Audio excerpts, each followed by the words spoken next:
Hello guys, आप लोगों को मेरा नमस्कार अथवा प्रणाम। मैं आज जो कहानी सुनाने जा रही हूँ, इस कहानी का नाम है मस्तक पर चक्र। चलिए इस कहानी को सुनाते हैं। एक नगर में 4 ब्राह्मण रहते थे। चारों में गहरी मैत्री थी। चारों ही निर्धन थे। निर्धनता को दूर करने के लिए चारों चिंतित थे।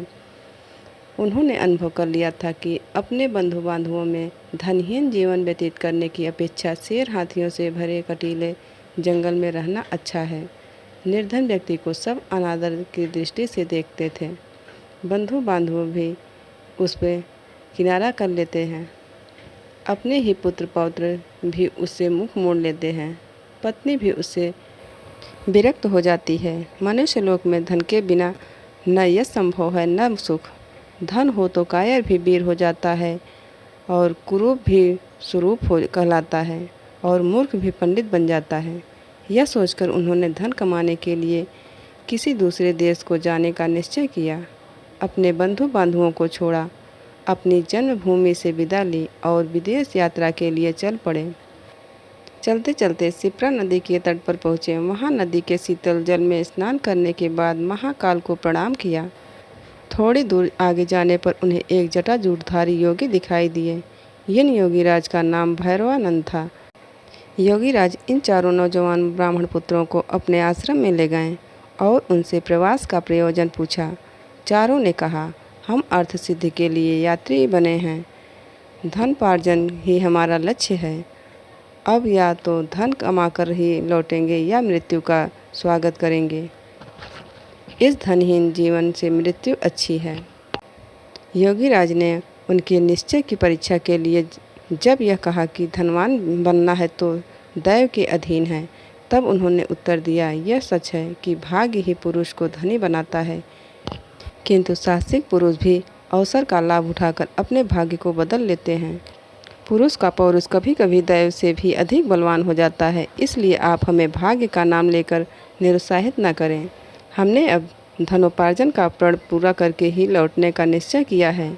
आप अनेक सिद्धियों को जानते हैं। आप चाहे तो हमें सहायता दे सकते हैं, हमारा पथ प्रदर्शन कर सकते हैं। योग्य होने के कारण आपके पास महती शक्तियाँ हैं। हमारा निश्चय भी महान है। महान ही महान की सहायता कर सकता है। भैरवानंद को उनकी दृढ़ता देखकर प्रसन्न होकर धन कमाने का एक रास्ता बतलाते हुए उन्होंने कहा, तुम हाथों में दीपक लेकर हिमालय पर्वत की ओर जाओ। वहाँ जाते जाते जब तुम्हारे हाथ का दीपक नीचे गिर पड़े तो ठहर जाओ। जिस स्थान पर दीपक गिरे उसे खोदो, वही तुम्हें धन मिलेगा। धन लेकर वापस चले आओ। चारों युवक हाथों में दीपक लेकर चल पड़े। कुछ दूर जाने के बाद उनमें से एक के हाथ का दीपक भूमि पर गिर पड़ा। उस भूमि को खोदने पर उन्हें ताम्रमयी भूमि मिली। वह तांबे की खान थी। उसने कहा, यहाँ जितना चाहो तांबा ले लो। अन्य युवक बोले, मूर्ख, तांबे से दरिद्रता दूर नहीं होगी। हम आगे बढ़ेंगे, आगे इससे अधिक मूल्य की वस्तु मिलेगी। उसने कहा, तुम आगे जाओ, मैं तो यहीं रहूँगा। यह कहकर उसने यथेष्ट तांबा लिया और घर लौट आया। शेष 3 मित्र आगे बढ़े। कुछ दूर आगे जाने के बाद उनमें से एक के हाथ का दीपक जमीन पर गिर पड़ा। उसने जमीन खोदी तो चांदी की खान पाई। प्रसन्न होकर वह बोला, यहाँ जितनी चाहो चांदी ले लो, आगे मत जाओ। शेष 2 मित्र बोले, पीछे तांबे की खान मिली थी, यहाँ चांदी की खान मिली है। निश्चय ही आगे सोने की खान मिलेगी, इसलिए हम तो आगे ही बढ़ेंगे। यह कहकर दोनों मित्र आगे बढ़ गए। उन दोनों में से एक के हाथ से फिर दीपक गिर गया। खोदने पर उसे सोने की खान मिल गई। उसने कहा, उन 2 में से एक के हाथ से फिर दीपक गिर गया। खोदने पर उसे सोने की खान मिल गई। उसने कहा, यहाँ जितना चाहो सोना ले लो, हमारी दरिद्रता का अंत हो जाएगा। सोने से उत्तम कौन सी चीज़ है। जाओ, सोने की खान से यथेष्ट सोना खोद लो और घर ले चलो। उसके मित्र ने उत्तर दिया, मूर्ख, पहले तांबा मिला था, फिर चांदी मिली, अब सोना मिला है। निश्चय ही आगे रत्नों की खान होगी। सोने की खान छोड़ दे और आगे चल। किंतु वह न माना। उसने कहा, मैं तो सोना लेकर ही घर जाऊंगा। तुझे आगे जाना है तो जा। अब वह चौथा युवक एकाकी आगे बढ़ा। रास्ता बड़ा बिगड़ था।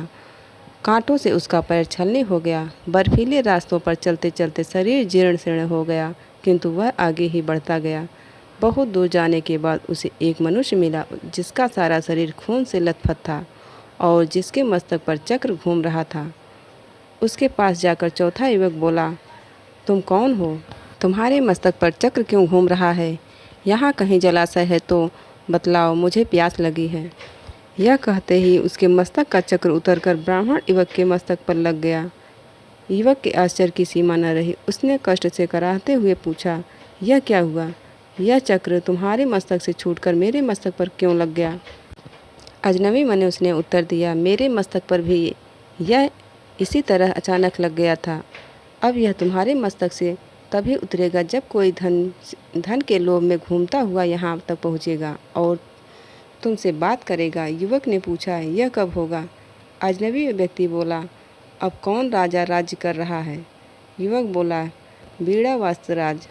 अजनबी व्यक्ति बोला, मुझे काल का ज्ञान नहीं। मैं राजा राम के राज्य में दरिद्र हुआ था और सिद्धि का दीपक लेकर यहाँ तक पहुँचा था।